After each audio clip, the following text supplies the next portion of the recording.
Hello students, नमस्कार। आप सभी को स्वागत है आपका अपने यूट्यूब चैनल कॉन्स प्रो में।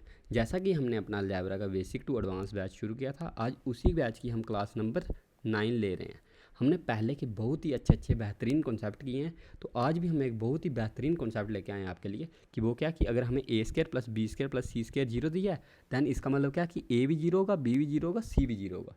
चलिए इसी कॉन्सेप्ट को अब थोड़ा सा डिटेल में पढ़ते हैं, ठीक है कि ये कॉन्सेप्ट है क्या। देखो, सबसे पहले कॉन्सेप्ट है क्या ये अच्छे से समझ लो आप।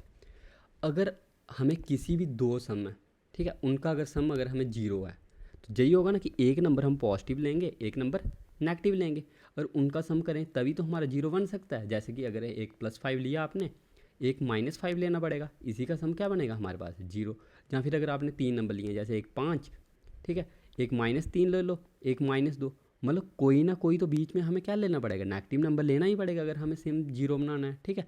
तो वैसे ही इस कॉन्सेप्ट में क्या कहा गया है कि अगर हमारे पास एक्स वाई जेड, ठीक है, कोई भी ऐसे रियल नंबर है, जरूरी नहीं है 3, ज़्यादा भी हो सकते हैं, ठीक है, रियल नंबर्स हैं हमारे पास, और हमें दिया है कि x square plus y square plus z square, ये कितना है हमारा जीरो। अब देखो, ये तो कभी नेगेटिव होगा ही नहीं क्योंकि स्क्वायर कभी नेगेटिव हो नहीं सकता, ये भी कभी नेगेटिव होगा नहीं, ये भी कभी नेगेटिव नहीं होगा। तो इसका मतलब हमें क्या पता लग गया कि देन हमारा क्या होगा कि एक्स भी हमारे पास जीरो होना चाहिए, वाई भी जीरो होना चाहिए, और जेड भी जीरो होना चाहिए, ठीक है। तो हम ये कह सकते हैं कि अगर हमारे पास किसी भी नंबर्स के स्क्वायर का सम अगर हमें जीरो दिया है तो हमारे पास क्या कंडीशन होनी चाहिए कि वो नंबर्स भी जीरो होने ही चाहिए, ठीक है। तो वही हो सकता है कि क्योंकि स्क्वायर कभी किसी भी नंबर का नेगेटिव नहीं हो सकता, तो इसका मतलब यही पॉजिटिव होगा, यही पॉजिटिव, यही पॉजिटिव। अब इधर अगर पॉजिटिव कोई भी नंबर ले, तीनों को सम जीरो तभी बनेगा कि अगर एक्स भी जीरो है, वाई भी जीरो और जेड भी जीरो है, ठीक है। और इसी को हम ऐसे लिख सकते हैं कि, और मतलब इसी को लिख सकते हैं ना कि एक्स माइनस ए का whole square plus Y minus B का whole square plus Z minus C का whole square equals to zero. Then हमारे पास क्या होगा, एक्स माइनस ए भी जीरो होना चाहिए, वाई माइनस बी भी जीरो होना चाहिए, और जेड माइनस सी भी जीरो होना चाहिए। तो इधर से हमें पता लगे कि एक्स कितना आएगा ए, वाई कितना आएगा बी, जेड कितना आएगा सी, ठीक है, ये आ गया। अब अगर हमें जेई इक्वेशन दी होती, ठीक है, जेई इक्वेशन, जहाँ समझ लो एक और अलग इक्वेशन ले लेते हैं, पहले दो वाली लेके समझा देता हूँ आपको। अब जैसे कि अगर आपके पास कोई इक्वेशन है, देखो अगर आपके पास कोई इक्वेशन है जैसे एक्स माइनस ए का whole square plus Y minus B का whole square equals to zero, ये है। तो इधर से आपको सीधा पता लग जाएगा क्या कि एक्स ए है हमारा और वाई बी है, ठीक है, वाई क्या है हमारा बी, ये पता लग गया। पर लेकिन अगर इसी इक्वेशन को अगर हम एक्सपैंड करें, ठीक है, तो इधर कितना आ जाएगा हमारे पास x square plus a square minus 2ax, वही हमने आइडेंटिटी कौन सी लगा ली, एक्स माइनस वाई का होल स्क्वायर, ये क्या कहती है x square plus y square minus 2xy, ये आइडेंटिटी लगवा ली, ठीक है। अब इधर ही वैसे ही वाई माइनस बी का होल स्क्वायर क्या होगा, y square plus B square minus 2by, ठीक है, ये किसके इक्वल होगा जीरो के, ठीक है, क्योंकि हमें पूरी इक्वेशन जीरो दी है। अब देखो अगर इधर हम सिर्फ x square plus y square रहने दें, ठीक है, तो ये 2ax है, तो ये उस तरफ जाएगा, क्या हो जाएगा प्लस का 2ax, वैसे ही 2by उस तरफ जाएगा प्लस का 2b, और ये ए स्क्वायर और बी स्क्वायर माइनस का उस तरफ जाके माइनस ए स्क्वायर प्लस बी स्क्वायर बन जाएगा। मतलब हम कह सकते हैं अगर हमारे पास कोई भी इक्वेशन इस फॉर्म में है, x square plus y square, इधर से 2 कॉमन ले लो, 2ax प्लस 2 तो कॉमन आ गया ना इधर, ठीक है, प्लस 2 इन 2 कॉमन ले लिया, ax प्लस by माइनस के इधर क्या होगा कांस्टेंट, और के की वैल्यू क्या होगी ए स्क्वायर प्लस बी स्क्वायर, ठीक है। तो हम कह सकते हैं कि देन अगर हमारे पास कोई भी इक्वेशन इस फॉर्म में है, किस फॉर्म में कि x square plus y square, इसी के साथ में क्या प्लस का 2, ठीक है, मतलब इसी के साथ में 2 लगा है और ब्रैकेट के अंदर ए एक्स प्लस बी वाई, मतलब इसी का स्क्वायर है ना, एक्स का स्क्वायर, इधर वाई का स्क्वायर, और इधर क्या है सिर्फ एक्स और सिर्फ वाई, और इसके साथ जो भी कॉफिशेंट हो गया, हम सिंपल कह सकते हैं कि जो एक्स होगा, एक्स की वैल्यू क्या होगी एक्स का कॉफिशेंट क्या है इधर ए, और इधर वैसे ही वाई का कॉफिशेंट क्या है बी, ठीक है। तो ये हम कह सकते हैं। वैसे ही अगर हमारे पास कोई 3 की इक्वेशन होती, ठीक है, एक और पे ले लेते हैं, ठीक है, अगर हमारे पास वैसे ही 3 की इक्वेशन होती, 3 की इक्वेशन मतलब जैसे X square plus Y square plus Z square, और ये हमें दिया 2 इंटू ए x plus B Y plus सी जेड, और वैसे ही इसके साथ माइनस के कोई कांस्टेंट है, इधर के की वैल्यू क्या होनी चाहिए हमारे पास, A square plus B square plus C square. तो हम सिंपल कह सकते हैं कि देन कि जो एक्स होगा, एक्स की वैल्यू क्या होगी, एक्स का जो कोफिशिएंट है क्या है ए, वाई की वैल्यू क्या होगी, जो वाई का कोफिशिएंट है मतलब बी, और जेड, जेड की वैल्यू क्या होगी, जेड का जो कोफिशिएंट है मतलब सी। ठीक है, तो ये हमारे पास आ जाएगा। ठीक है, ये हमने देख लिया कि एक एक्स की वैल्यू ए होगी, वाई की भी, मतलब इसी का कोफिशिएंट। ठीक है, और हमारे पास अगर कोई है कि इसी से एक और इक्वेशन हम ड्राइव करते हैं। ठीक है, और इधर देखो, इधर सबके नीचे सबके साथ 1 1 1 था। ठीक है, और इधर भी एक्स स्क्वायर के साथ में भी कुछ कोफिशिएंट लगा होता। ठीक है, इफ़ समझ लो, अगर आपके पास क्या होता, इफ़ समझ लो x square plus y square plus z square इसी फॉर्म में दी है आपको 2 इंटू ए x plus B Y plus सी जेड माइनस के की फॉर्म में दिया हुआ है आपको।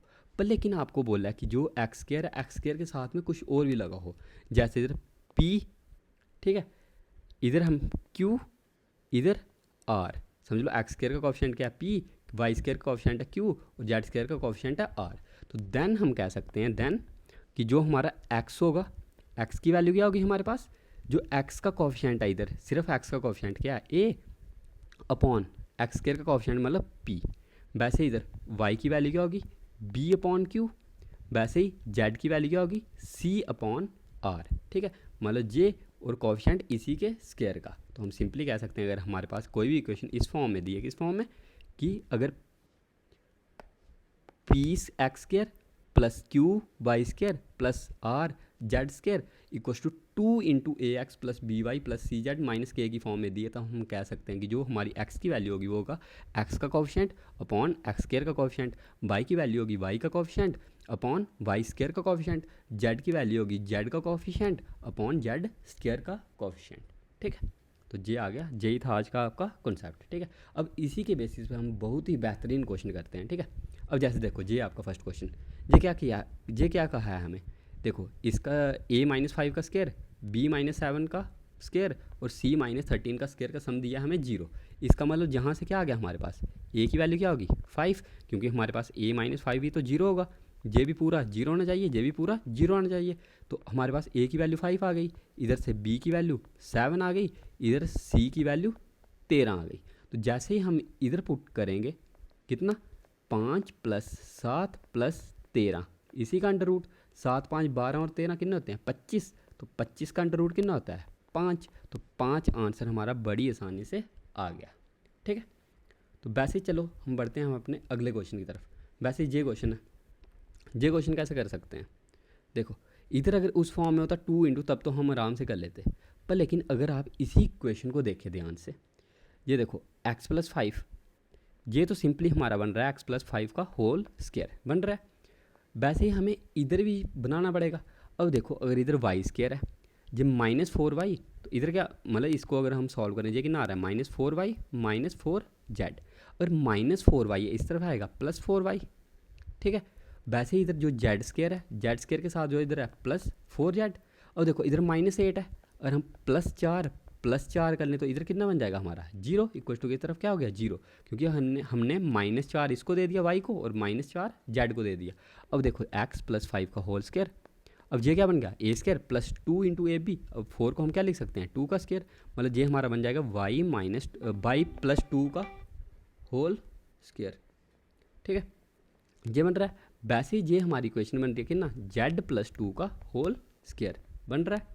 तो हमारे पास अब इक्वेशन क्या आ गई कि x प्लस 5 का whole square plus y plus 2 का whole square plus z plus 2 का होल स्क्वायर, तो इक्वल्स टू 0। तो हम कह सकते हैं कि जे भी 0 होगा, जे भी 0 होगा, जे भी 0 होगा। तो जहाँ से हमारे पास x की वैल्यू कितनी आ गई -5, y की वैल्यू आ गई हमारे पास -2 और z की वैल्यू आ गई हमारे पास -2, और हमें निकालना क्या था x plus y plus Z.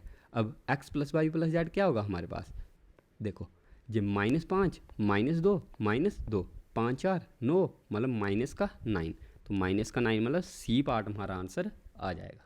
ठीक है, तो इस तरीके से इस क्वेश्चन को आप कर सकते थे। ठीक है। जहाँ तक किसी को कुछ भी अगर डाउट होगा मेरे को कमेंट सेक्शन में ज़रूर बताइएगा, ठीक है। तो वैसे ही अब एक अगला क्वेश्चन है ये हमारा। देखो इस क्वेश्चन को कैसे कर पाओगे आप। देखो सोचो, थोड़ा दिमाग लगाओ अपना, इस क्वेश्चन को कैसे कर सकते हो। अब देखो ये क्वेश्चन है आपका a square plus b square plus c square. वैसे इधर एक कांस्टेंट बन रहा है हमारा माइनस का 2, मतलब ये वही फॉर्म बन रही है हमारी a square plus b square plus c square equals to 2 into, मतलब 2 इंटू कोई इधर कॉफिशेंट है उसके साथ ए प्लस फिर कॉफिशेंट है उसके साथ बी प्लस कुछ कॉफिशेंट उसके साथ सी माइनस के, इसी फॉर्म में बन रही है। तो हमने अभी पढ़ा, देखो अभी हमने क्या पढ़ा था कि अगर कोई भी इक्वेशन इस फॉर्म में बन रही है तो हमारे पास सीधा एक्स की वैल्यू क्या होती है, एक्स का ही कॉफिशेंट, वाई की वैल्यू क्या होती है, वाई का ही कॉफिशेंट। तो हम सीधा कह सकते हैं कि इधर जो हमारे पास ए की वैल्यू होगी, ए कितना होगा, ए का ही कॉफिशेंट, ए का कॉफिशेंट क्या है इधर 1, तो ए की वैल्यू 1। तो बी की वैल्यू क्या होगी, बी का ही कॉफिशेंट, अब बी इधर है ही नहीं, हम लिख सकते हैं ना इधर प्लस 0 इंटू बी, ठीक है। 0 इंटू बी 0 ही होता है, मतलब बी का कॉफिशेंट क्या है हमारे पास 0, सी का कॉफिशेंट क्या होगा 1। जो आ गया हमारे पास ए बी सी की वैल्यू। अब इधर ए का क्यूब मतलब 1 का क्यूब, बी का क्यूब मतलब 0 का क्यूब, सी का क्यूब मतलब 1 का क्यूब। तो ये पूरी वैल्यू कितनी आ गई हमारे पास 1 + 1 = 2, तो 2 आंसर हमारा आ गया, ठीक है। तो इस तरीके से इस क्वेश्चन को आप कर सकते थे। देखो इस क्वेश्चन में मैंने कुछ नहीं किया कि a square plus b square plus c square, ये वही फॉर्म बन रही है कि इधर ए स्केयर है, इधर बी स्केयर है, इधर सी स्केयर है।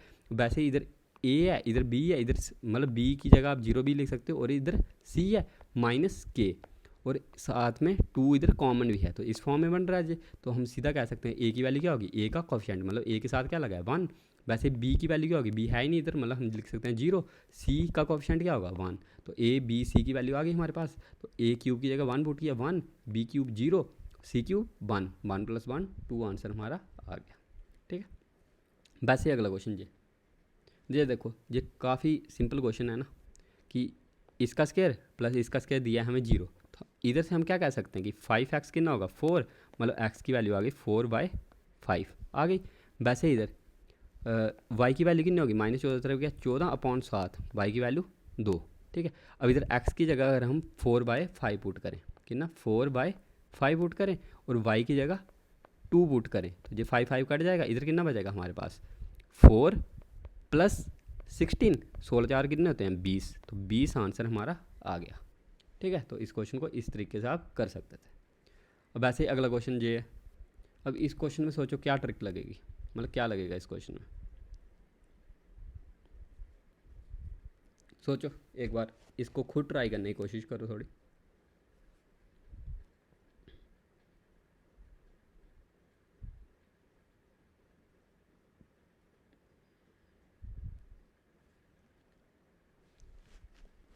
हुआ किसी से ये क्वेश्चन। अब देखो सिंपल, तो हमें इसका स्केयर तो दिया हुआ है, अब हमने बाकी देखना है कि बाकी का क्या बन सकता है। देखो अगर हम इधर लिख लें कि ये तो यही बन रहा है सिंपल, प्लस इसके साथ क्या a square plus b square plus 4 + 4 बन रहा है। अगर हम 2ab इस तरफ लेके आ जाए -2ab आ गया, वैसे ही 4b इस तरफ लेके आ गए -4b आ गया, = 0 बन गया जी हमारा। देखो ए इसका स्केयर तो पहले का था, अब ये a square plus b square, a square plus b square, और कुछ है इधर a square plus b square plus 4 + 4a plus, अब देखो जो 4 है हमारा, 4 को हम क्या लिख सकते हैं 2 का स्केयर लिख सकते हैं। अब देखो अगर आप डिटेल से देखो, रुको मैं समझाता हूँ आपको। देखो हमने एक फार्मूला पढ़ा क्या, a plus b plus c का होल स्क्वायर, ये फार्मूला सबने पढ़ा है कि a square plus b square plus c square plus 2 into a b plus b c plus c a, यही फार्मूला होता है। अब देखो इधर अगर 4 को हम लिख लें 2 का स्केयर, तो हमारे पास क्या बन जाएगा a square plus b square plus 2 का स्केयर। वैसे इधर plus 2 into 2a minus 2 into a b minus 2 into 2b। तो अगर इसमें से अगर हम 2 कॉमन ले लें, अंदर क्या बचता है, अंदर क्या बचता है 2 इंटू ए माइनस ए इंटू बी माइनस 2b। देखो अब इधर जो बी वाला है, बी वाला नेगेटिव आ रहा है, मतलब हमारे पास जो बी होगा ये क्या होना चाहिए नेगेटिव। हमारे पास यही क्वेश्चन बन रही है कि a square plus b square plus c square plus 2 into 2a plus 2b, मतलब वही क्वेश्चन बन रही है हमारे पास a square plus b square plus c square equals to a square, यार क्या लिख रहा हूँ मैं, देखो a plus b plus c का whole square equal to a square plus B square plus C square plus 2 into a b plus b c plus c a. यही तो इक्वेशन बन रही है हमारे पास। ए स्क्वायर भी है, बी स्क्वायर भी है, सी स्क्वायर भी है। इधर क्या शुरू का मतलब इधर क्या है, इसको लिखते हैं 2 इंटू 2a, मतलब ए तो इसका आ गया हमारे पास और 2 किसका आ गया, इसका, मतलब हमारे पास ए सी तो आ गया, ठीक है। वैसे इसको लिख सकते हैं -2 इंटू ए बी। अब ए बी हमारे पास क्या है, ये वाला ए बी, ठीक है। और वैसे ही जो -4 भी है इसको हम लिख सकते हैं 2 इंटू 2b, और हमारे पास इधर से 2b मतलब बी सी भी आ गया हमारे पास। तो इसको हम सिंपली क्या लिख सकते हैं, a plus b plus c का होल स्क्वायर। पर लेकिन अगर आप देखो इधर जो बी वाला है, देखो इधर b है और इधर भी b है।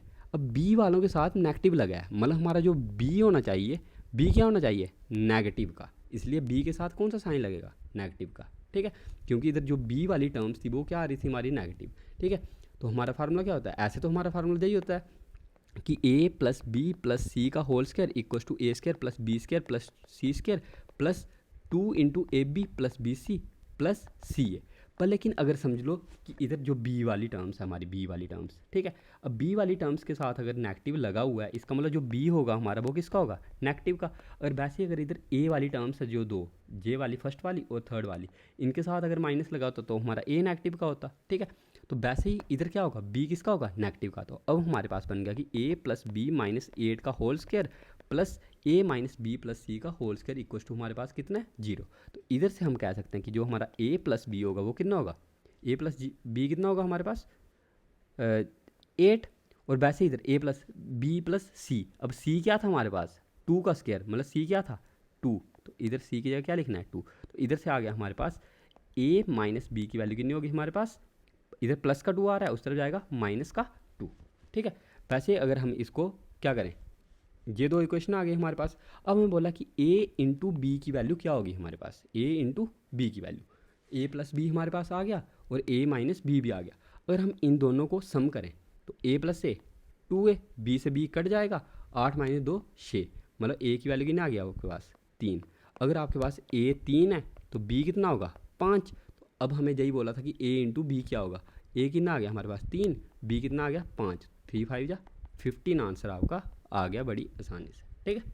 तो यही था आपका इस क्वेश्चन में कि हमें सिर्फ एक आइडेंटिटी पता होनी चाहिए थी, a square plus B square plus C square plus 2 into a b plus b c plus c है वो किसके बराबर होती है, a plus b plus c का होल स्क्वायर। और इधर बी था जो हमारा नेगेटिव का था, इसलिए बी के साथ क्या लगा, नेगेटिव का साइन, ठीक है। वैसे अगला क्वेश्चन है एक, ये बहुत ही शानदार क्वेश्चन है, इसको भी देखिए आप खुद। देखो इस क्वेश्चन में कुछ नहीं है, ठीक है। क्या है इस क्वेश्चन में, हमें ये दिया कि इसका स्क्वायर और इसका स्क्वायर 0 है, इसका मतलब हमारे पास जे भी 0 होगा, जे भी 0 होगा।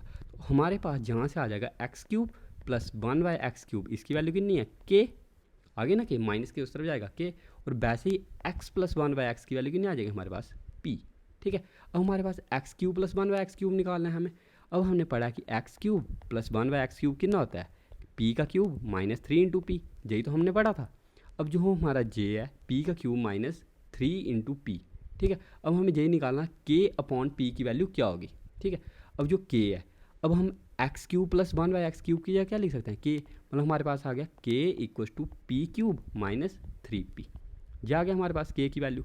अब इधर k की जगह अगर आप पुट करो p क्यूब माइनस 3p और p की जगह p पुट करो, इधर से p कट गया, इधर p से कटा p स्क्वायर बचा, तो हमारे पास कितना आ जाएगा p स्क्वायर माइनस 3, तो p स्क्वायर माइनस 3 आपका आंसर आ जाएगा, ठीक है। तो ये था इस क्वेश्चन में, कुछ नहीं था। X cube plus 1/x cube की वैल्यू आ गई k, और इधर से x प्लस 1/x की वैल्यू आ गई माइनस p। अब जब उस तरह मतलब x plus 1/x minus p अगर 0 होगा तो x प्लस 1/x कितना आ जाएगा हमारा p, तो वही लिखा है x प्लस 1/x कितना आएगा p। तो x cube plus 1/x cube का हमने फार्मूला पढ़ा कि अगर x प्लस 1/x अगर p है तो x cube plus 1/x cube कितना होगा, p का क्यूब माइनस 3 इंटू p, ठीक है, वही लिखा। अब हमारे पास अगर x cube plus 1/x cube हमें गिवन है कितना है k, तो इसकी जगह k पुट कर सकते हो, ठीक है, k पुट कर लिया। अब k की वैल्यू आ गई हमारे पास p cube minus 3p upon इसी को डिवाइड करना p से, इधर से p कट गया और इधर p क्यूब था p स्क्वायर बचा, ठीक है। तो p स्क्वायर माइनस 3 आंसर आ गया हमारा, ठीक है। वैसे अगला क्वेश्चन एक ये है, ये क्वेश्चन देखो, ये क्वेश्चन कैसे कर सकते थे आप, देखो ये बन रही है ना वही form, x square plus y square plus z square, इधर 2 कॉमन है, अंदर एक्स का ही कॉफिशेंट, वाई का ही कॉफिशेंट और जेड का ही कॉफिशेंट माइनस के, उसी फॉर्म में बन रहा है। तो मतलब हम कह सकते हैं जो एक्स होगा वो कितना होगा, एक्स का कॉफिशेंट 3 अपॉन इधर एक्स स्केयर का कॉफिशेंट 1 है, मतलब 3.1 3। वैसे वाई की वैल्यू कितनी होगी 4, जेड की वैल्यू कितनी होगी हमारे पास 5।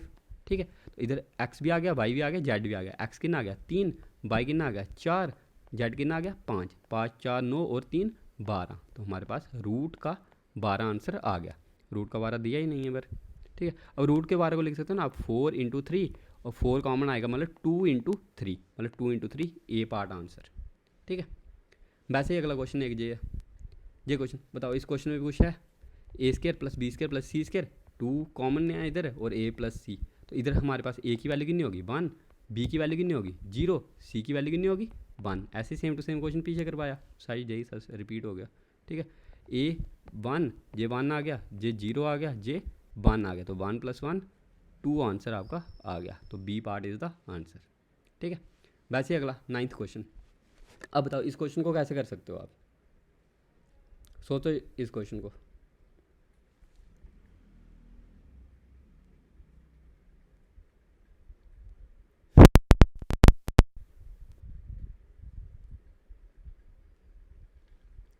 देखो ये क्वेश्चन अगर जिसने कर लिया ना, ठीक है, अब देखो ध्यान से देखना इस क्वेश्चन को। ठीक है, हमें x प्लस वाई की वैल्यू बतानी है, x की वैल्यू और y की वैल्यू निकालनी पड़ेगी। अब देखो इधर से हमें हिंट मिल गया कि वाई स्केयर है, मतलब फार्मूला बन सकता है हमारा वाई प्लस कुछ का x। ठीक है, अब देखो इधर 4 है, 4 को आप लिख सकते हो ना 2 इंटू 2x। ठीक है, हमारे पास वाई स्केयर है, 2 इंटू 2x इंटू वाई है, मतलब हम कह सकते हैं अगर हमें मिल जाए 4x का स्केयर मिल जाए तो हमारे पास आइडेंटिटी बन जाएगी 2x का whole square plus 2 into 2x plus y square. मतलब अगर हम 5x को ही तोड़ के लिख लें ऐसे 4x स्केयर प्लस 4xy जो है क्वेश्चन में प्लस वाई स्केयर, और एक एक्स स्केयर जो हमारा बचा है उसको अलग लिख लें। ठीक है, plus y square, x square y square 2 बार लिख लिया मैंने, है ना, वाई स्केयर पहले का लिख लिया, x square plus 2x plus 1 equal to 0, ये लिख लिया। अब जो आपके पास जे है, जे क्या बन रहा है आपका 2x प्लस वाई का होल स्क्वायर बन रहा है। वैसे ही जे है जो पूरा, जे किसका बन रहा है x प्लस 1 का होल स्क्वायर बन रहा है इक्वल टू 0। अब हमारे पास वही फॉर्म आ गई कि x का स्क्वायर प्लस y का स्क्वायर अगर 0 है तो x भी 0 होगा, y भी 0 होगा। तो इधर से हम कह सकते हैं कि जो हमारा y होगा, y कितना होगा -2x, और इधर से कह सकते हैं हमारे पास x होगा वो कितना होगा -1। तो इधर से हमारे पास y की वैल्यू कितनी आ गई, अगर x की का -1 पुट करें, -1 इंटू -2 मतलब 2, मतलब y की वैल्यू 2 आ गई, x की वैल्यू -1 आ गई। ठीक है, तो y की जगह अगर हम पुट करें 2, x की जगह पुट करें, नहीं x की जगह -1 है, सॉरी, -1 पुट करें, y की जगह 2 पुट करें, तो इधर कितना आ जाएगा 2 - 1 1, तो 1 आंसर हमारा आ जाएगा। ठीक है, ये था इस क्वेश्चन में, इतना सिंपल। ठीक है, अब ये अगला क्वेश्चन, इस क्वेश्चन को कैसे कर सकते हो। अब देखो अगर इसी इक्वेशन को हम ऐसे लिख लें, कैसे 3 into x square plus 5 into y square equals to -9x -10y -47/4 लिख लिया इसी इक्वेशन को ऐसे। अब देखो अगर हम 3x स्केयर है प्लस 5y स्केयर है इक्वल टू, अगर इस पूरी इक्वेशन में से अगर हम इस दो में से 2 कॉमन निकाल दे, बाई चांस 2 कॉमन निकाल दिया, तो अब हमारे पास इधर क्या बचेगा -9 था तो इधर नीचे 2 लगा लो, इधर 10 था इधर 5y बचा, अब आगे -47/4। अब आप देख रहे होंगे जब वही फॉर्म बन गई, a x square plus B y square equal to 2 into p x plus p y, बन गई ना फॉर्म। तो हम कह सकते हैं जो हमारे पास x होगा, x की वैल्यू क्या होगी हमारे पास, x का कॉफिशेंट मतलब 9/2 डिवाइड बाई इसी का एक्स स्केयर का कॉफिशेंट 3। वैसे ही y की वैल्यू हमारे पास कितनी होगी, y का कॉफिशेंट मतलब -5 और वाई स्केयर का कॉफिशेंट 5। ठीक है, इधर 3 से 3/2 मतलब x की वैल्यू आ गई हमारे पास -3/2 और y की वैल्यू आ गई हमारे पास कितनी -1। तो अब x की जगह क्या है हमारा, x की जगह क्या है हमारा -3/2 और y की जगह क्या है -1। तो ये हमारी पूरी इक्वेशन कितनी बन जाएगी, 2 से 2 कट गया मतलब -3 माइनस +1। ठीक है, इक्वल टू -3 + 1 कितना आता है 2। तो 2 आंसर हमारा 2 नहीं, सॉरी 2 नहीं, -2, -3 + 1 कितना आ गया -2। मतलब डी पार्ट आंसर हमारा आ गया। ठीक है, अब जिसको समझ नहीं लगी एक और बार फिर से समझ लो कि जी हमें 3x² हमने इस तरफ रहने दिया, 5y² भी इस तरफ रहने दिया, हमने 9x और ये सारा था जो ये पूरा ये हमने इक्वल टू को उस तरफ भेज दिया, तो हमारे पास क्या बन गया 3x² plus 5y² equal to -9x minus 10y minus 47/4। ठीक है, अब अगर हम इन दोनों में से 2 कॉमन निकाल दें, 2 कॉमन निकाल दिया, इधर -9 था। ठीक है, तो अगर 2 कॉमन निकाला आप नीचे 2 लगा दिया, और वैसे ही इधर अगर 10 था ना, 2 कॉमन निकाला, इधर क्या बचा -5y। अब जब वही फॉर्म बन गई ना हमारी, हमने पढ़ा कौन सी फॉर्म भरी थी हमने कि अगर px² प्लस qy² इक्वल है किसके 2 इंटू ax प्लस 2 नहीं by माइनस के उस फॉर्म में है, और के क्या होना चाहिए a² प्लस b² है ना। इधर से मेरे को पता लगे कि 9 और नीचे 2 है, 2 का स्क्वायर कितना होता है 4, तो इधर 4 तो आ रहा है। ठीक है, तो अभी इसको पूरा करने की ज़रूरत भी नहीं थी, सिर्फ इस फॉर्म में हमारा बन रहा है, इस फॉर्म में बन गया, तो हमारा x की वैल्यू क्या होगी, x का कोएफिशिएंट मतलब a अपॉन x² का कोएफिशिएंट मतलब p, और वैसे ही y की वैल्यू क्या होनी थी, y का कोएफिशिएंट मतलब b और y² का कोएफिशिएंट मतलब q, ये आ गई थी। ठीक है, तो हमने लिख लिया कि x कितना होगा हमारा -9/2, और नीचे ही हमारा क्या x² का कोएफिशिएंट मतलब 3, तो 3 से 3 कट गया, y x की वैल्यू कितनी आ गई -3/2, तो -3/2। वैसे ही y की वैल्यू क्या होनी थी हमारे पास, y का कोएफिशिएंट मतलब -5 और y² का कोएफिशिएंट मतलब 5, तो 5 से 5 कटे तो y की वैल्यू कितनी आ गई हमारे पास -1। तो जब हमने इधर 2 इंटू -3/2 पुट किया, इधर माइनस इंटू -1 पुट किया, ठीक है, तो इधर 2 से 2 कट गया, हमारे पास क्या बचा -3 + 1, -3 + 1 मतलब -2, तो ये आंसर हमारा आ गया कितना -2। ठीक है, तो ये था। अब ये एक क्वेश्चन मैं आपको होमवर्क दे रहा हूँ। ठीक है, इसको आपको खुद ट्राई करना है, और जिससे होगा तो मेरे को इसका कमेंट बॉक्स में आंसर ज़रूर बताइएगा। ठीक है, इस क्वेश्चन में भी आपको यही करना है। ठीक है, ये है आपके पास, तो इसी क्वेश्चन को आप लिख सकते हो ना 8x² plus y² equal to 12x plus 4xy minus 9। तो अगर इसमें से 2 कॉमन निकाल दो, इधर क्या बचता है 6x प्लस 2xy माइनस 9, ये बन रहा है, तो ये वही फॉर्म बन रही है हमारी a इंटू एक्स मतलब p into x² plus q into y² equal to 2 into j, तो इधर x की वैल्यू क्या होगी, x का कोएफिशिएंट अपॉन x² का कोएफिशिएंट, तो y की वैल्यू क्या होगी, y का पूरा कोएफिशिएंट लेना है 2x अपॉन y² का कोएफिशिएंट। वैसे ही x और y की वैल्यू निकाल के आपको ये बताना है कितना होगा, तो इसका आंसर मेरे को कमेंट बॉक्स में ज़रूर बताइएगा। ठीक है, तो इसी के साथ आपका ये लेक्चर भी कंप्लीट होता है। अगर आपको ये लेक्चर अच्छा लगा तो इसको प्लीज़ लाइक कमेंट शेयर कीजिए, और चैनल को सब्सक्राइब करना मत भूलिएगा। तो अब आपसे मुलाकात होगी हमारी एक बहुत ही बेहतरीन और अच्छे कॉन्सेप्ट के साथ अगली क्लास में। ठीक है, तब तक के लिए टेक केयर।